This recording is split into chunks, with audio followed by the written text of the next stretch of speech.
How many of you are familiar with the grit system for sanding? Grits, like 60 grit, 200 grit. A lot of times we say sandpaper. Technically, it's sand we think of like beach sand. It's technically called abrasive. All right, so when we talk about, let's say, 60 grit sandpaper, if we were to cut a 1 inch by 1 inch square of abrasive paper that's 60 grit, you would have about how many particles on that square? About 60, okay? So as we go up in number, do the particles get bigger or smaller? Smaller, right? Because if you have 220 particles in the same amount of area, that means the particles have to be smaller to fit on that area. All right, so basically what you're doing when you're sanding a piece of wood or really anything is you're scratching the material. So if you have a really rough piece of sandpaper like this 60 grit piece, you're gonna make really deep, big scratches. It's gonna remove material a lot quicker. All right, and then you go to the next grit, like 80 grit, and what's it gonna do? Right, it's gonna make it more smooth because the smaller particles are putting smaller scratches into the piece, and as you work your way up through the grits all the way up to 220, then you'll make really super fine scratches that you really can't see, and that's how you get your pieces smooth. What's like the highest grit? Okay, a lot of you might think 220, right? Because generally in woodworking, that's where you stop. They make sandpaper all the way up into the thousands of grits. And that's usually used for like car finish. So if you're sanding a clear coat of a car, clear coat of a guitar, that's when you would get into those 1,000 grit sandpapers, okay? All right, for today, we've got a lot to cover. We've got to do the disc sander, the belt sander, the little belt sander, the oscillating spindle sander, the edge sander, and then we're going to come back to the bench and do our 2 handheld sanders. So if we could, let's get on glasses, and I'll meet you guys at the disc sander. So this is our disc sander. All right, basically it's just a round disc with sandpaper glued to it. All right, the disc sander spins counterclockwise. All right, so you'll notice halfway from the middle point to the left side, which direction is the sandpaper going? Up or down? It's going down. So from the other side, the sandpaper is going up, right? So which side do you think would be safe to use? The left side, okay? So the paper will help hold the material down on the table. We never ever use the right side, all right? Because what will happen is it'll want to grab the project and lift it off the table, and then your finger could slip in and you could have an abrasive cut. Just like when you fall on the driveway and scrape your knee. Very similar type of injury. All right, so here's our disc sander. Right at the bottom here, we have a little red indicator light that will light up when we turn the sander on. All right, and that really is more for me to help figure out from across the room, if I see this spinning, I can look at the light and see if it's actually turned off or if somebody left it on. All right. What you guys should be aware of is that it does spin for a minute or two after we turn it off. So as you're walking around, be careful and know that this might be spinning, okay, during a work period. All right, what type of curves do you think, if we look at the push stick we cut out the other day, would this be good at sanding outside curves or inside curves? Outside curves, okay? Because if you look, we can't really sand inside because the disc is flat. All right, so I'm going to do some outside curves and get this sanded. And then I want you guys to pay attention and see if you notice the difference when I use the outer part of the disc versus when I use towards the middle. All right, and see if you notice anything. All right, here we go.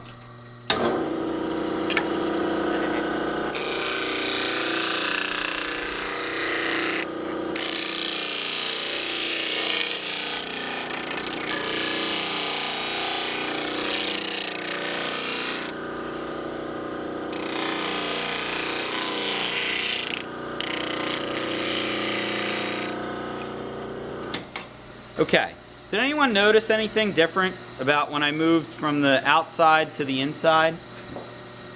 Maybe not, might have been a subtle difference, okay? The inside, closer to the middle, it'll sand a lot slower, all right? Towards the outside, it's gonna take away material much faster. Why is that? The motor spins at one speed, same speed, so why is it that it sands quicker on the outside?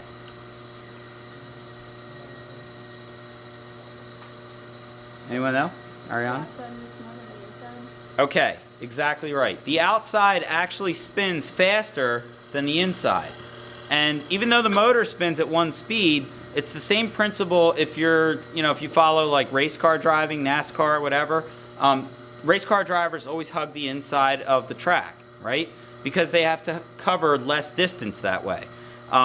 In this situation, that big part of the sanding disc, the outer side, has to travel much farther than the inside. So if the motor spins at one speed, automatically that's going to spin faster. The reason I'm telling you guys all this is because as you start to do your project, if you want to remove material very quickly, what part might you use? The outer side. But what if you're trying to have a much better control and you want to sand it slowly so you don't mess up? What part would you use? The inside, right? Closer to the middle. But you're always going to stay to the left of the center point, if that makes sense. Okay? All right. How far do you think we should keep our hands from the moving sanding disc? Okay, usually we've been saying 5 fingers, 5 inches. The problem with the sanders is the table itself, if you go 5 inches away, you're almost off the table. So for the sanders, 2 inches is a good rule of thumb. All right, as long as you're a couple inches away and your hands are not going to get caught or touch the sanding disc, you'll be fine. All right. Okay, questions about the disc sander? All right, so let's move on. We're going to go over to our belt sander, and then we're going to just keep moving around to all these different sanders. All right, so our belt sander is very similar, okay? Why do we call it a belt sander? Does anyone know? That's kind of like a belt going in a circle. Yeah, it's just a belt of sandpaper that moves down in one direction towards the table.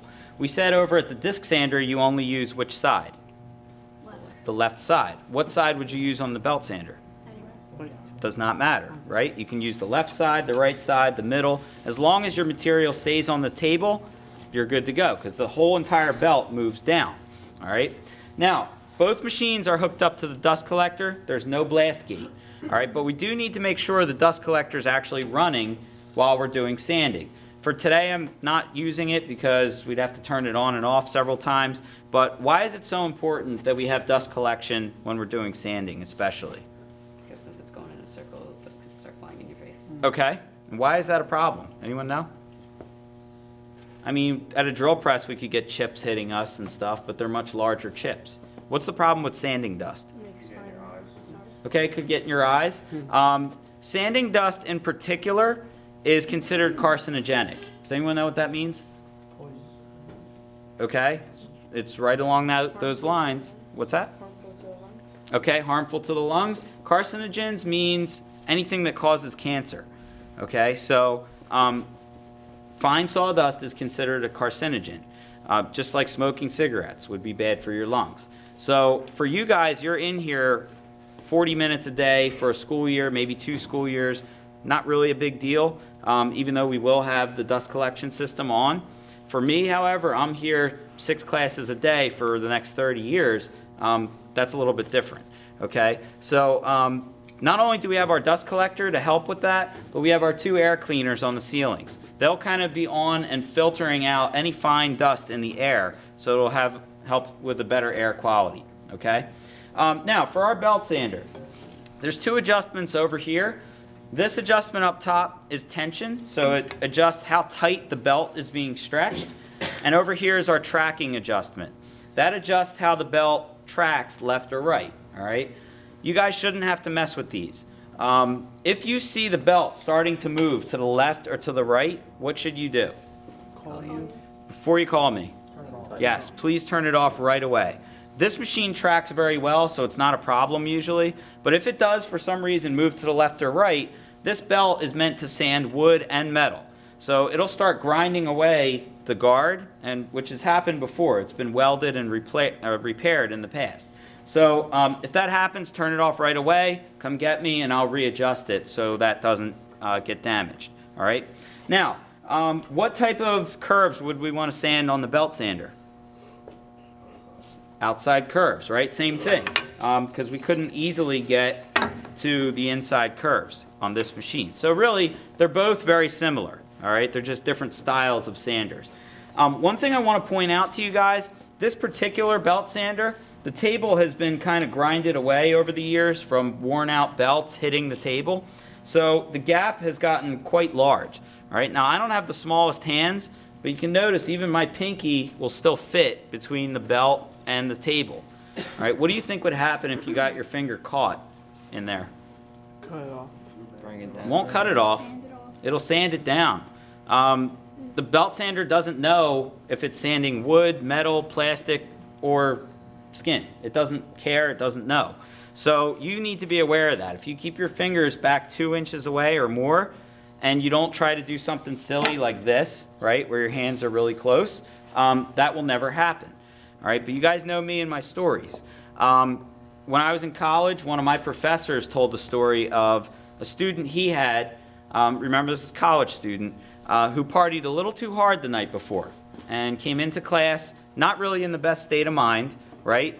And for whatever reason, either he didn't notice the condition of this student or whatever, but the student went to work and got their finger caught in the belt sander. And to this day, that person kind of laughs about it now, but they can clean their ears out a lot better with their pinky because their pinky essentially was sanded down to a point. All right, again, not something pleasant to think about. So clearly, if you're ever under the influence of something that you shouldn't be, you definitely do not want to work with power tools. All right, so could that have been prevented? Yeah. Absolutely. All right, number one, you should always have a clear mind. But number two, if your hands are at least 2 inches away, that can't possibly happen. Okay? Questions about the belt sander? All right, we're going to do a little bit of sanding, little outside curves here, and then we'll move on to our little belt sander. Here we go.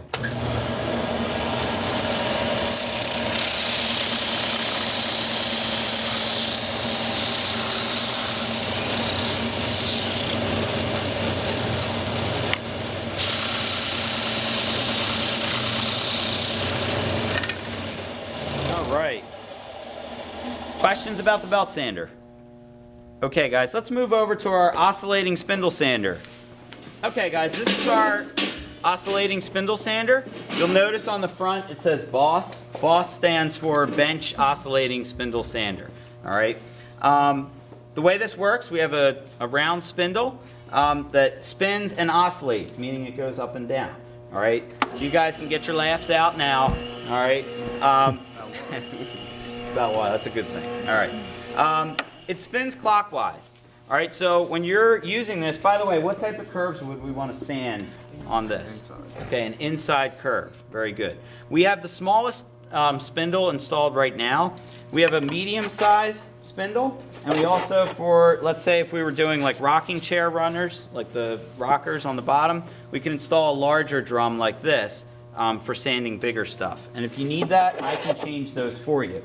All right, now, if it's spinning clockwise, should we go with the rotation or against the rotation? Against With. Okay, against it. All right, it's a good guess. You're just guessing at this point. I'm going to show you guys both. All right, if we go against the rotation, you're going to have a lot more control. All right, but watch what happens if I try to go with the rotation. You guys see how it kind of grabs it and starts to move it forward? All right, so you'll know the difference. If you're going the wrong way, the machine's going to tell you. So as long as you go against the rotation, you're going to have much more control. Now, if I just hold this in place and don't move it, what's going to happen? You can start making like a little semicircle on Yes, it's going to sand a little like circular rut in the side of your project. So you want to make sure you keep it moving, and you'll get a feel for it as you use this. On this sander, we do have a blast gate right up top. So we open that up, and the dust collector will pull all the sanding dust away. All right. One thing I'm going to caution you guys about with the spindle sander, something that happened to me when I was in college. I was working on a piece of plywood, square piece, and I made an internal cut, right? So I cut out the inside, and I needed to sand the inside. So I started the machine, and I placed the plywood down on top of the spindle. And as I did that, the spindle caught the edge of the plywood and started spinning it around like a hula hoop. So what do you think the knee-jerk reaction to do is? Trying to hold it down. Yes, my first thought was, before I even thought to just turn it off, was to try and grab the plywood and stop it. Well, that piece of square plywood spinning around hit my hand, and I don't think I got cut, but it hurt really bad, okay? So how could I have avoided that?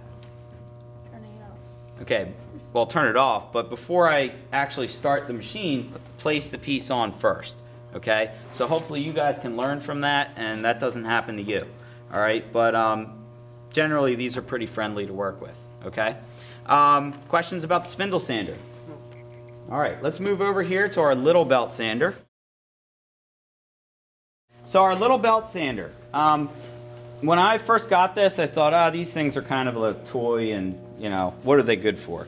And really now I couldn't live without this sander. They are awesome, all right? The nice thing about this little belt sander is if I wanted to sand into a sharp curve or a sharp 90-degree corner like this, at the big belt sander, I can't do that. Because if you remember, there's like a big metal wall behind the belt. Here, there's only a little metal piece right behind the sandpaper, and I can get all the way around the sanding belt. So I could easily get into these corners and sand them away. All right, the thing you guys need to know about the little belt sander is these wheels are completely exposed. So you wouldn't want to get anything caught in the wheel or the belt as it's spinning. Now the good news is this is spring loaded. So more likely than not, even if you were to get like a finger caught here, it would just kind of bend down and maybe give you a little pinch. But still, you don't want your hands near there, all right? Dust collection is hooked up to this as well. The same blast gate is open, you're good to go. Right behind the motor, there's a little tiny switch. All right, so we're gonna turn that on.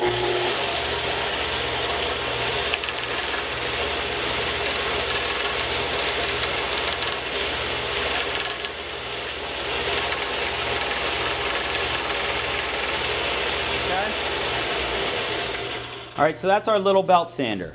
Questions about that? Nope. Okay, let's move over to our oscillating edge sander. This is our oscillating edge sander, or edge sander for short. The reason I got this for our school is when we started doing the Woodshop Rocks program with the guitar building, we needed this. And those of you that build a guitar, you'll see why. All right, it has to do with shaping the neck of the guitars and doing the frets on the sides and stuff. But basically anyone can use this. Essentially this is just a belt sander that's been laid down on its side. All right, but what is different? What do you think you need to be careful about with this over a belt sander? The wood getting caught and just shooting out. Okay, yes, it's moving in this direction. Remember the belt sander, it goes down towards the table, so it helps hold the board on the table. If this is moving in this direction and you lose control, where's your project going? Yes, that way. Where might your fingers end up? Oh. In the sanding belt, right? Because you're pushing forward, the board's gone, all of a sudden your hand might touch the sandpaper. All right, so that's something you need to be aware of. I would try to avoid using this unless you have to, for that reason. Also because it's not yet hooked up to dust collection. So this does make a ton of dust. We try to only use it when we absolutely need to. On the end, we have another spindle sander, so a bigger drum. If you're doing, again, a big piece of furniture like rocker runners, this would be a great way to sand the inside curves there. All right. It does oscillate, so the belt moves up and down. And we'll do a little bit of sanding just so you guys can see how it runs and stuff like that. Okay.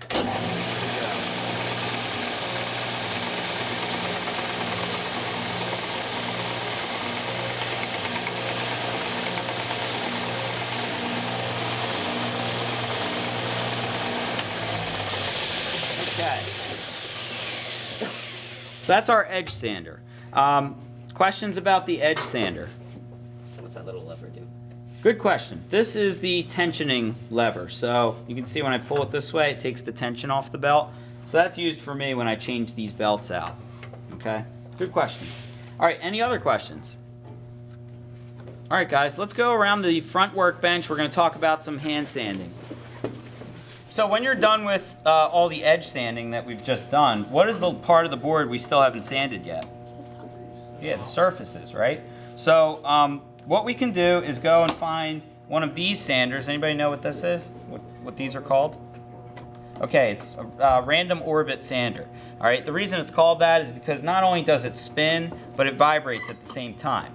So this removes material very quickly. These are great to work with. The only time you would use this for edges is like on the, let's say, a guitar body. The disc sander's only got 60 grit sandpaper on it, and we want to take those edges up to 220 grit.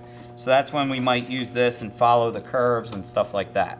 Okay, I've got a carpet pad out here, which will help protect my project and help to hold it still while I'm sanding. If we want to change the sandpaper, all right, different grit, or it's just worn out like this one here, okay, we can peel these off. They're Velcro. And when we get a new one, we line up these holes. Anybody know what the holes are for? Dust collection. Very good. All right, and it actually works pretty well. So we can sand, turn it on. What way do we go? Do we go across the grain or with the grain? Yeah, you always want to move with the lines in the wood, the grain. Okay, so we're going to do a little bit of sanding here.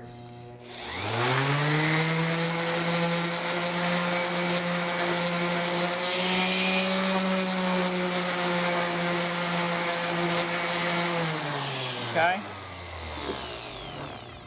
All right, notice I didn't like force it, didn't really like put a lot of pressure on it. Let the sander do the work.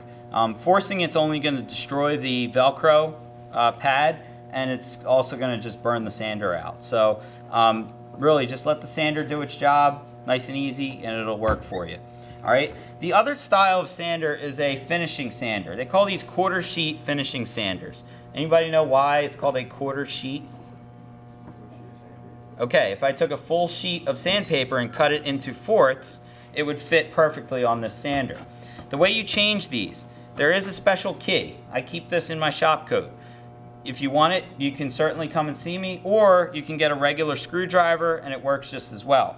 We can put this key in here, press down, sandpaper will come out, and we can put a new piece, or in this case a used piece, in, and we can flip it over, do the same thing, place our sandpaper in the little clamp, lock it down, and now we have our sandpaper in there. These are great for finishing, so your finer grits. The only thing you need to be aware of with these is that you want to move them about 1 inch per second. All right, and the reason you don't want to go any faster, like moving it like this, is it'll look smooth, it'll look great until you put finish on your project. And what's going to happen is you're going to hit it with finish, and you're going to see these little tiny swirl marks. And the reason that happens is you probably moved too fast. All right, so these are great for finish sanding. They're not as fast as the other ones, but you know, if we run out of these sanders, you could always grab a finish sander, and they work quite well.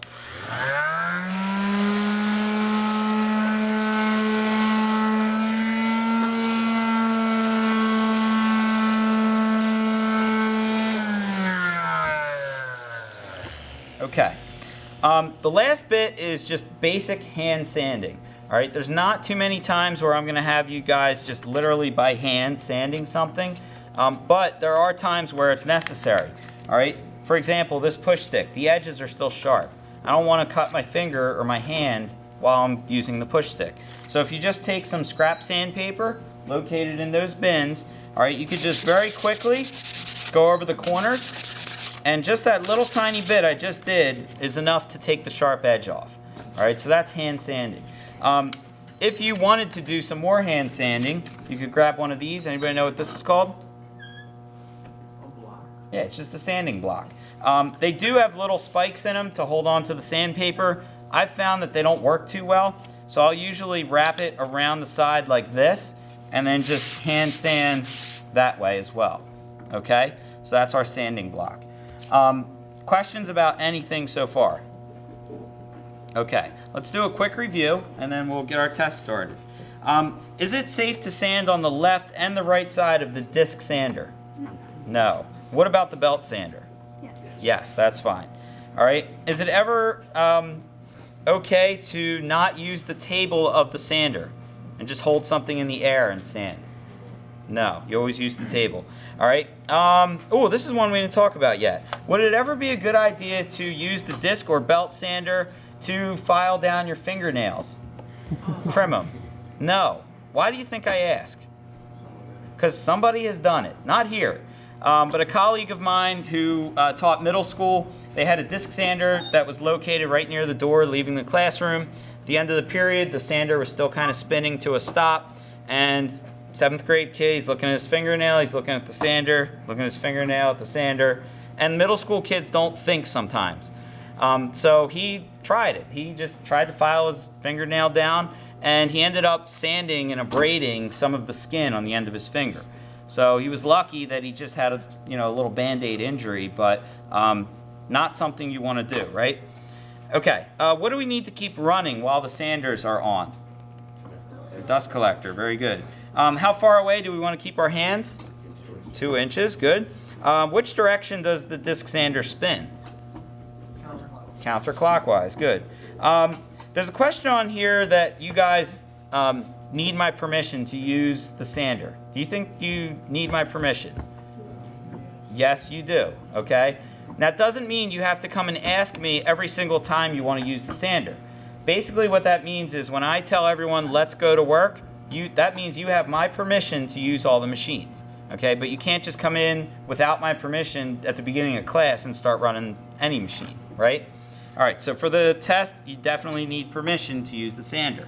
All right, what if we had a piece 1 inch wide by 1 inch long? Is that safe to sand?